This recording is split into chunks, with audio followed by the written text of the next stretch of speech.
अस्सलाम वालेकुम डॉक्टर्स। आज हम लोग डिस्कस करेंगे टर्नर सिंड्रोम। टर्नर सिंड्रोम को बेसिकली टू टाइप्स में डिवाइड किया जाता है। One type is a classical type और सेकंड टाइप है non classical type. Classical type में ऐसा है कि हमारे पास जो क्रोमोसोम होते हैं किसी भी एक सेल के अंदर वो होते हैं 45 क्यों होते हैं? क्योंकि हमारे पास जो स्पर्म्स होते हैं और एग होता है उनके मिलाप से जब जाइगोट बनता है तो जाइगोट में 45 क्रोमोसोम आते हैं। रीज़न ये है कि हमारे पास या एग में या स्पर्म में किसी भी एक जो गैमेट सेल है उसके अंदर एक क्रोमोसोम कम होता है। क्यों कम होता है? ये ओओजेनेसिस में प्रॉब्लम हो सकता है या स्पर्मेटोजेनेसिस में प्रॉब्लम हो सकता है। अगर आप इसकी डिटेल देखना चाहते हैं तो मैंने इस वीडियो से पहले साइटोजेनेटिक डिसऑर्डर्स के बारे में एक वीडियो बनाई, इसी प्लेलिस्ट में आपको मिल जाएगी। आप उसमें देख सकते हैं कि ये किस तरह हमारे पास इसमें 22 रह जाते हैं, क्यों 23 नहीं होते। ठीक है, तो इनमें डिफेक्ट होने की वजह से हमारा जो प्रोडक्ट होता है या जाइगोट होता है उसके अंदर 45 क्रोमोसोम होते हैं और ये फर्दर रेप्लिकेट करता जाता है, माइटोसिस करता जाता है अगेन एंड अगेन, और बॉडी के हर सेल में 45 ही क्रोमोसोम रह जाते हैं। ठीक है, इसके बाद सेकंड टाइप है हमारे पास नॉन क्लासिकल केसेस। इसमें हमारे पास जो क्लासिकल केसेस है 45 क्रोमोसोम होते हैं, मेन के 46 होने चाहिए थे लेकिन 45 हैं। लेकिन हमारे पास जो नॉन क्लासिकल केस है इसके अंदर हमारे पास 46 ही क्रोमोसोम होंगे, लेकिन जो फर्स्ट होगा वो सही होगा, लेकिन सेकंड एक्स होगा या वाई होगा जो भी होगा उसके अंदर फॉर एग्जाम्पल कोई डिफेक्ट होगा। तो ये डिफेक्ट की वजह से हम कहेंगे कि सेकंड एक्स जो है वो डिफेक्टिव हो सकता है। तो इस वजह से this is a non classical case. ऐसा नहीं होगा कि टर्नर सिंड्रोम जब भी आएगा उसके अंदर 45 क्रोमोसोम ही होंगे हर सेल के अंदर, नहीं। कुछ ऐसी कंडीशन होगी जिसमें 46 होंगे लेकिन सेकंड वाला जो एक्स है वो डिफेक्टिव होगा। ठीक है, तो सेकंड वन डिफेक्टिव होने की काजेज क्या हो सकती हैं? काजेज ये है कि नॉर्मली हमारे पास जो एक एक्स क्रोमोसोम होता है उसका एक पी पार्ट होता है, एक क्यू होता है। मीन की जो टॉप या शॉर्टर एंड होता है उसको पी एंड बोलते हैं और जो लॉन्गर एंड होता है उसको क्यू एंड बोलते हैं। ठीक है, तो हमारे पास जब नॉर्मली ये अब खुद को डिवाइड करता है तो ये ऐसे वर्टिकली डिवाइड करता है, मीन ऐसे डिवाइड होगा, ये साइड एक साइड पे और ये साइड जो दूसरी साइड पे चली जाएगी, इस तरह अलग अलग हो जाएंगी। लेकिन some time by the mutation या बाई इन्वायरमेंटल फैक्टर्स ये जो है यहाँ से ऐसे डिवाइड कर जाता है। तो इस तरह अगर ये डिवाइड करेगा तो इसके डिवाइड करने से एक पार्ट जो है वो x का उसके साथ p रह जाएगा और एक के साथ x q रह जाएगा। ठीक है, कि मीन के हमारे पास जो सेंट्रोमेयर है इसके साथ दोनों q पार्ट है। हालांकि ऐसा होना चाहिए था कि एक p पार्ट हो और एक q पार्ट हो, लेकिन दोनों ही q पार्ट है और यहाँ पे दोनों ही p पार्ट है। ठीक है, तो इस कंडीशन को हम कहते हैं कि आइसोक्रोमोसोम्स, मीन के हमारे पास एक क्रोमोसोम पर उसके क्यू दोनों ही उसके साथ अटैच हैं। ठीक है, तो इसको जो है हमारे पास जो जेनेटिक लैंग्वेज है उसमें ऐसे लिखा जाता है कि 46 क्रोमोसोम टोटल है। First x is normal, second जो है वो हमारे पास आइसोक्रोमोसोम है, किसका? एक्स और क्यू का। ठीक है, क्योंकि क्यू के 2 पार्ट्स जो है एक्स के साथ अटैच है। अगर यहाँ पे हमारे पास ये होता, मीन के ये वाला जो पार्ट है एक्स पी होता तो हम यहाँ पे लिखते एक्स पी। ठीक है, लेकिन सीन ये है कि यहाँ पे जो दो पार्ट बन जाते हैं इनमें से एक ने ही सर्वाइव करना होता है। सर्वाइव वो करता है जिसके पास सेंट्रोमेयर होता है। अगर सेंट्रोमेयर क्यू के पास है तो क्यू सर्वाइव करेगा, आगे मूव करेगा, और इसके पास सेंट्रोमेयर नहीं है तो ये डिजेनरेट हो जाएगा। ठीक है, देन हमारे पास इस तरह नॉन क्लासिकल केस में एक और कंडीशन आती है जिसमें हमारा जो क्रोमोसोम होता है उसके जो एंड पार्ट्स होते हैं उनको डिलीट हो जाते हैं किसी भी म्यूटेशन की वजह से या किसी भी इन्वायरमेंटल फैक्टर की वजह से या कोई और रीजंस भी हो सकती हैं। ठीक है, तो इसमें यह है कि हमारे पास जो टॉप है वो डिलीट हो जाएगा। इसकी डिलीशन से क्या होगा कि हमारे पास ये एंड जो है ये इस एंड के साथ अटैच हो जाएगा। ठीक है, यहाँ पे देखें ये सेंट्रोमेयर है, सेंट्रोमेयर में ये जो पार्ट है ये पी पार्ट है और ये क्यू पार्ट है, और ये जहाँ पे यहाँ से लेकर यहाँ पे एक दूसरे के साथ अटैच हो गए हैं। तो इनके अटैच होने से एक रिंग बन जाता है, इस वजह से इसको बोलते हैं रिंग क्रोमोसोम। ठीक है, जेनेटिक लैंग्वेज में इसको ऐसे लिखा जाता है कि 46 जो है हमारे पास टोटल नंबर ऑफ क्रोमोसोम है। First one is normal, second is a ring chromosome which is x. ठीक है, तो इस तरह हम लिख सकते हैं कि 46 x ring chromosome of x. ठीक है, तो ये जेनेटिक लैंग्वेज में इस तरह लिखा जाता है। इसके बाद हम इसकी फीचर्स की तरफ मूव करते हैं कि क्लिनिकल फीचर्स या जनरल फीचर्स क्या हो सकते हैं। लेकिन एक बात पहले बता दूं आपको कि ये हमने जितना भी डिस्कस किया ये सारा का सारा प्री जाइगोटिक ही होता है, कि प्री जाइगोटिक प्रॉब्लम होगा तो उसके बाद आगे हम देखेंगे कि पोस्ट जाइगोटिक में कौन कौन से प्रॉब्लम हो सकते हैं जिनकी वजह से भी हम टर्नर सिंड्रोम के केसेस देखते हैं। ठीक है, जनरल फीचर में सबसे पहले होगा वोब लाइक नेक। ठीक है, जो नेक होगी उसकी स्ट्रक्चर वोब लाइक होगी।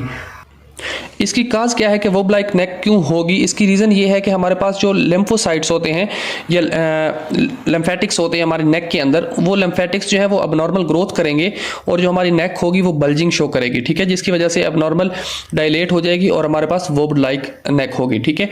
देन है ब्रॉड बेस्ड निपल्स, मीन कि हमारी जो बॉडी होगी, पेशेंट की बॉडी जो होगी, उसकी जो निपल्स होंगी वो बहुत ज़्यादा ब्रॉड होंगी, ठीक है।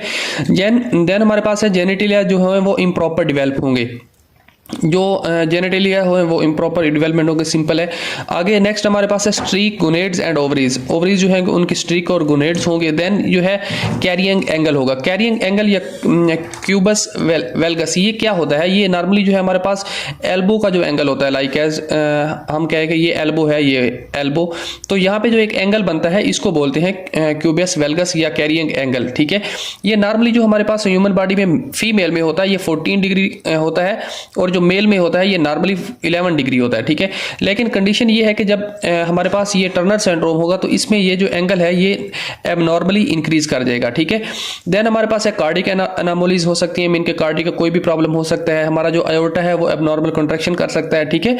देन जो किडनीज है वो हमारी इम्प्रॉपर जो है उनकी डेवलपमेंट होती है, प्रॉपर डेवलप नहीं होती, या समटाइम ऐसा होता है कि वो होती ही नहीं है अपनी पोजीशन पे।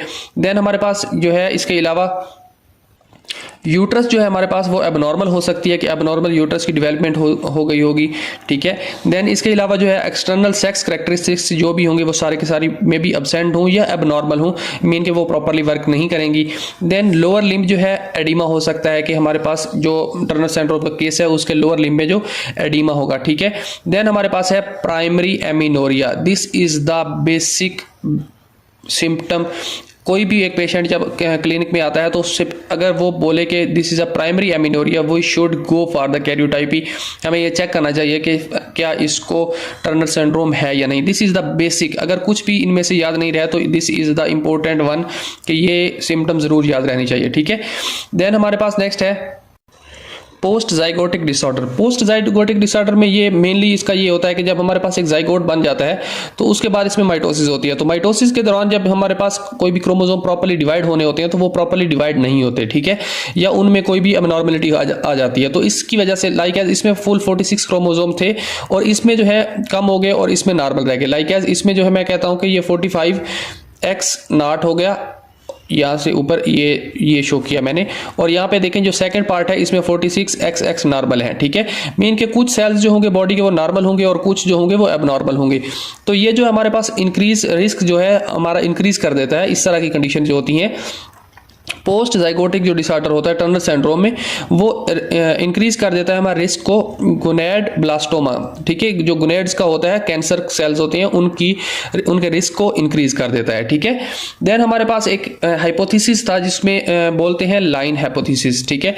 लाइन हाइपोथेसिस क्या था? ये बाद में फॉल्स साबित हुआ, मेन के इसको गलत साबित किया गया। रीज़न ये है कि लाइन हाइपोथेसिस ये कह रहा था कि हमारी जो फीमेल्स होती हैं उनको सिर्फ और सिर्फ एक ही एक्स की ज़रूरत होती है। नॉर्मली हमारी जो फीमेल बॉडी होती है उसके अंदर XX2 क्रोमोसोम होते हैं, ठीक है।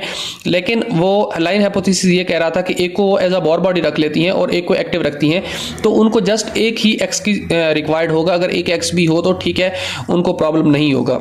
अगर ऐसा ये लाइन हाइपोथेसिस ठीक था तो इसके मुताबिक अगर 45 क्रोमोसोम है, एक्स एक नॉर्मल है, तो सेकंड तो वैसे ही बॉर बॉडी होनी चाहिए, तो उसके हिसाब से जो फीमेल है उनको नॉर्मल होना चाहिए। लेकिन ये हाइपोथेसिस बिल्कुल गलत था। इसको बाद में काफ़ी सारा चेक किया गया, उसके बाद इस पर एडवांस स्टडीज हुई और उसके बाद पता चला, ठीक है।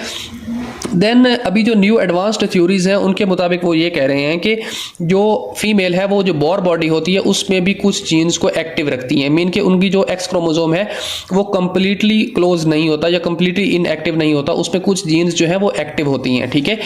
तो उसको ये जो बहुत फॉर एग्जांपल हमारे पास जो वर्टिकल हाइट होती है, फीमेल्स की हाइट इंक्रीज करने के लिए जो जीन्स होती हैं वो होमोलोगस क्रोमोसोम्स पे होती हैं, और जो शॉर्टर एंड होता है, शॉर्टर आर्म होता है, उस पर प्रेजेंट होती है।